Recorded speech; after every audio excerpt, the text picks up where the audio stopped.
This is Lattafa's Qissati Volume 1 and Volume 2, and in this video I'll be giving you guys my first impressions of these two perfumes. Qissati Volume 1 seems to be marketed towards women. It's a very creamy, bubblegummy, fruity, juicy fragrance. The first time I sprayed this perfume in the air, it was literally giving me Lattafa's Beguilebyomaa Rouge, which is a bubblegummy clone of Baccarat Rouge 540. You know, the whole sugary, bubblegum, woods, amber, and saffron vibes. But when I sprayed this on clothing, I was getting like this sweet, creamy, fruity, orange and caramel infused creamsicle with no Baccarat Rouge 540 DNA on clothing. After like 2-3 days, I visited this perfume again. The Baccarat Rouge 540 DNA was completely gone, and in its place was erbapura DNA.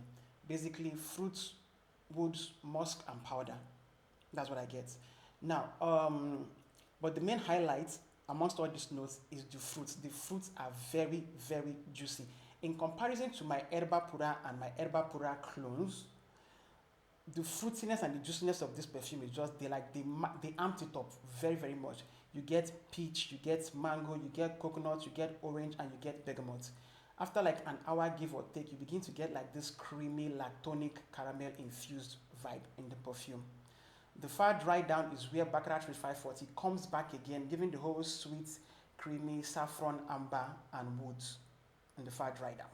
Projection off skin is like 1 feet for 1 to 2 hours before it becomes a skin scent, but 10 sprays on clothing will pull 10 feet projection for 2 hours. Longevity is good for 9 to 10 hours on skin. If you're not a fan of the Baccarat Rouge 540 DNA or erbapura DNA, you might want to skip this. If you have perfumes like Violet Sapphire by fragranceworld, Vanille Bouquet by fragranceworld, and Goddess by beguilebyomaa, you might want to skip this perfume because literally all 4 perfumes are doing the same thing, that erbapura DNA with some variations. Like I said, Qissati is very, very fruity and very, very juicy in comparison with these other perfumes. If you do not like fruity scents, you will not enjoy this. If you don't like musky scents, woody scents, or powdery scents, you might have an issue with this. So, yeah. When it comes to sex, I would say this leans very, very feminine to my nose, but as usual, you can wear whatever the hell you want to wear. I personally like wearing this, though sometimes I find it a bit too much for me. This reminds me of growing up as a kid. My mom would go to make her hair every weekend, and when she comes back home, the entire house will be smelling of fruity shampoo. Yes, the erbapura DNA sometimes comes off smelling like fruity hair care products. That's what it just keeps in the air. Moving on to the next perfume. Qissati Volume 2 opens fresh from citrus, sweet from pineapple, aromatic from pine, musky and mentholated with a floral note that I can't place quite yet. After some minutes, it becomes woody, powdery, and dusty as patchouli and vetiver kick in.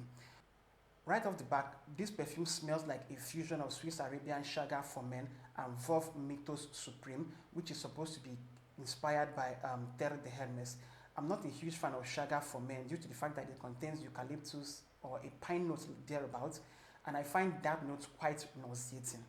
So I generally don't kind of like vibe with those notes. So when I smell Qissati up close, I find it nauseating. But when I smell it in the air, basically what I'm getting is musk, dusty patchouli, a little bit of amber and vetiver, and I can tolerate that quite easily. But up close is a no-no completely for me. The highlights for this perfume are citrus, pine, musk, patchouli, vetiver, and amber. Lest I forget, this perfume does get slightly creamy after a few hours. Performance on my skin is quite good.